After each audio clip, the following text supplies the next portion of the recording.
السلام علیکم ورحمۃ اللہ وبرکاتہ۔ بسم اللہ الرحمن الرحیم۔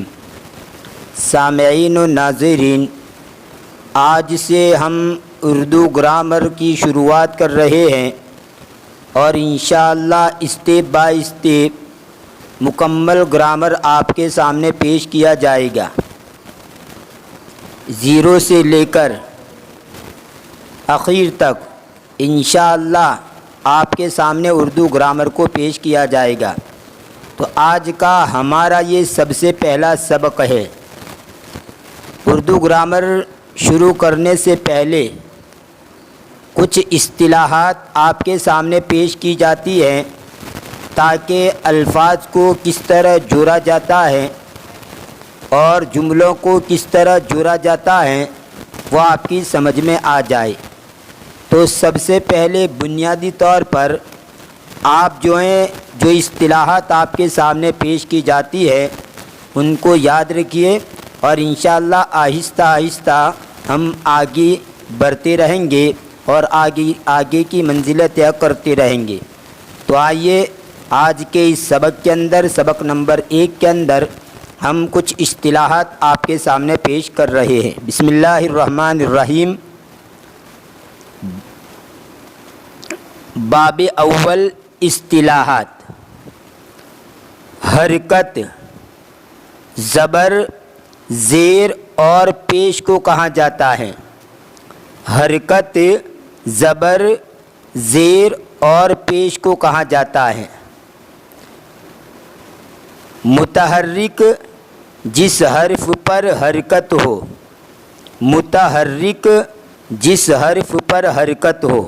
مثال سے میں آپ کو سمجھا رہا ہوں، پہلے اس کو دیکھ لیجیے۔ فتحہ زبر کو کہتے ہیں، اس کی علامت اس طرح ہے، یہ آپ دیکھ رہے ہیں، یہ زبر کی علامت ہیں، یہ علامت حرف کے اوپر ہوتی ہے۔ کسرہ زیر کو کہتے ہیں، اس کی علامت یہ ہے، یہ آپ دیکھ رہے ہیں نیچے، یہ کسرے کی علامت ہیں، یہ علامت حرف کے نیچے ہوتی ہے۔ دمہ پیش کو کہتے ہیں، اس کی علامت یہ ہے، جو آپ یہ دیکھ رہے ہیں یہ اس کی علامت ہیں، یہ علامت حرف کے اوپر ہوتی ہے۔ جزم سکون کو کہتے ہیں، اس کی علامت یہ ہے، آپ دیکھ رہے ہیں یہ سکون کی علامت، اس کو جزم بھی کہتے ہیں اور دوسرا نام اس کا سکون بھی ہے، یہ علامت حرف کے اوپر ہوتی ہے۔ یاد رہے حرکت نہ ہونے کا نام سکون ہے۔ مان لو اگر یہ علامت کسی حرف کے اوپر نہ ہو تو بھی آپ اس کو کہیں گے سکون، یعنی سکون کا اصل مطلب ہوتا ہے یہ زبر زیر پیش کا نہ ہونا، یعنی زبر، یہ فتحہ، کسرہ اور یہ ضمہ، ان تینوں کا نہ ہونا، اسی کو کہا جاتا ہے جزم یا سکون۔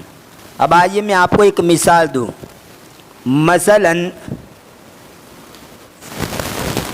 دیکھیے یہ 3 مثال ہے۔ بلغ، ابلی اور رسولو، ان میں یہ جو ہے بلغ، اس میں یہ جو آپ اوپر دیکھ رہے ہیں ان کو کہا جاتا ہے حرکت۔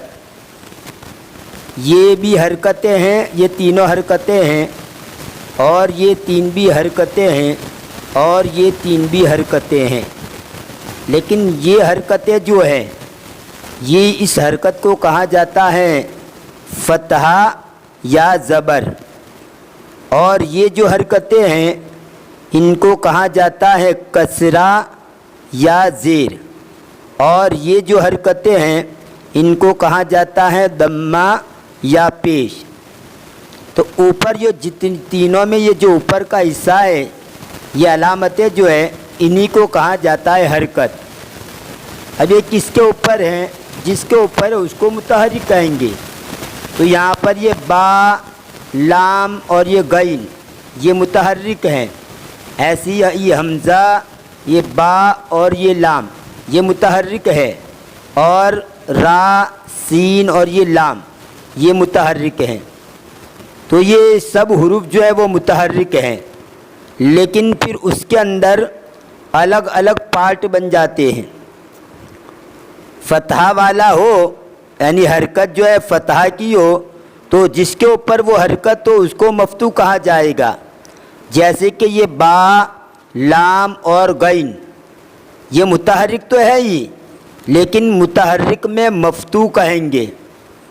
اور ایسے ہی یہ حمزہ، با، لام یہ بھی متحرک ہی ہے، لیکن چونکہ اس کے اوپر یہ کسرہ آیا ہے، زیر آیا ہے، اس لیے اس کو کہیں گے مکسور.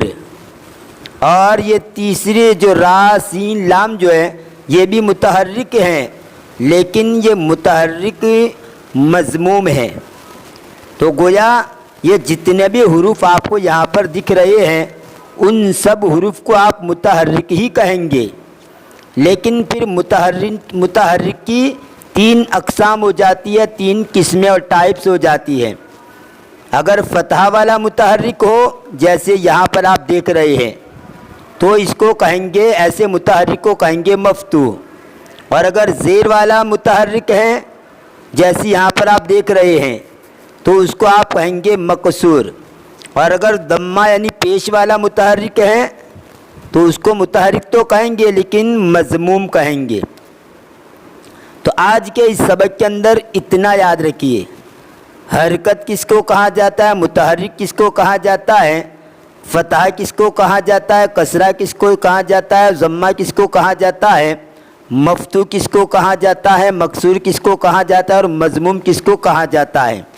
تو آج کے اس سبق کے اندر اتنا. اور آخر کے اندر ایک بات یہ جزم کی کہہ دوں کہ جزم اور سکون حرکت نہ ہونے کا نام ہے. یعنی جس حرف کے اوپر حرکت نہ ہو، زبر زیر پیش نہ ہو، تو یوں سمجھے کہ سکون ہے، لیکن اس کو علامت کے طور پر اس طرح ظاہر کیا جاتا ہے جیسا کہ یہاں پر آپ دیکھ رہے ہیں. یہ جو علامت ہے اس طرح بھی اس کو ظاہر کرتے ہیں، اور کبھی کبھی گول منڈے کی شکل میں بھی ظاہر کیا جاتا ہے. تو اصل سکون اور جزم تو حرکت کے نہ ہونے کا نام ہے. جیسے الف جو ہوتا ہے، آپ الف جو ہے اس کے اوپر سکون نہیں ہوتا، الف کے اوپر سکون نہیں ہوتا، لیکن اس کو ہم ساکن بولتے ہیں. کسی بھی حرف کے اوپر سکون ہو تو اس حرف کو ساکن کہا جاتا ہے، لیکن یہ ضروری نہیں کہ اس کے اوپر یہ علامت ہو اس طرح. اس لیے میں بار بار ریپیٹ کر رہا ہوں کہ سکون اور جزم کا مطلب ہے حرکت کا نہ ہونا. تو الف جو ہوتا ہے، الف کے اوپر کبھی بھی مطلب کوئی حرکت نہیں ہوتی، الف کے اوپر نہ حرکت نہیں ہوتی. تو حرکت نہ ہو اسی کا نام ہے سکون. یاد رہی الف اور حمزہ میں فرق ہے. الف جو ہے، الف اور حمزہ کے اندر فرق ہے. الف تو بالکل خالی ہوتا ہے، اس کے اوپر نہ حرکت ہوتی ہے اور نہ اس کے اوپر سکون آتا ہے. اگر الف کے اوپر سکون آ گیا تو سکون تو ہے، لیکن اب اس الف کا نام حمزہ ہو جائے گا. الف کے اوپر کوئی بھی حرکت آ جائے یا کوئی سکون آ جائے یا دو زبر دو زیر دو پہ کچھ بھی آ جائے تو اس کا نام الف نہیں رہتا بلکہ وہ حمزہ ہو جاتا ہے. تو اگر الف کے اوپر آپ کو سکون دکھائی دے تو اس کو آپ الف نہیں کہیں گے بلکہ اس کو آپ حمزہ کہیں گے. الف تو بالکل خالی ہوتا ہے، اس کے اوپر سکون بھی نہیں ہوتا. یہ سکون نہ ہونے کا نام ہی آپ کہیں گے مطلب ساکن. اس کے اوپر سکون نہیں ہوتا، ساکن. سکون آ جائے گا تو پھر وہ نام حمزہ ہو جائے، اس کا نام تو حمزہ ہو جائے گا. حمزہ ساکن کہا جائے گا، الف ساکن نہیں کہا جائے گا. اس لیے خاص طور پر اس کو ذہن میں بٹھائیے. تو آج کے اس سبق میں بس یہی کہ حرکت زبر زیر اور پیش کو کہا جاتا ہے. متحرک جس حرف پر حرکت ہو، فتحہ زبر کو کہتے ہیں، اس کی علامت یہ ہے، یہ علامت حرف کے اوپر ہوتی ہے. کسرہ زیر کو کہتے ہیں، اس کی علامت یہ ہے، یہ علامت حرف کے نیچے ہوتی ہے. ضمہ پیش کو کہتے ہیں، اس کی علامت یہ ہے، یہ علامت حرف کے اوپر ہوتی ہے. اور جزم سکون کو کہتے ہیں. اس کی علامت یہ ہے، یہ علامت حرف کے اوپر ہوتی ہے، یعنی ان چاروں میں سے صرف زیر جو ہوتا ہے، زیر کی علامت وہ نیچے آتی ہے، اور باقی تین کی زبر، پیش اور سکون یہ اوپر آتے ہیں۔ تو بس آج کے سبق کے اندر اتنا ہی۔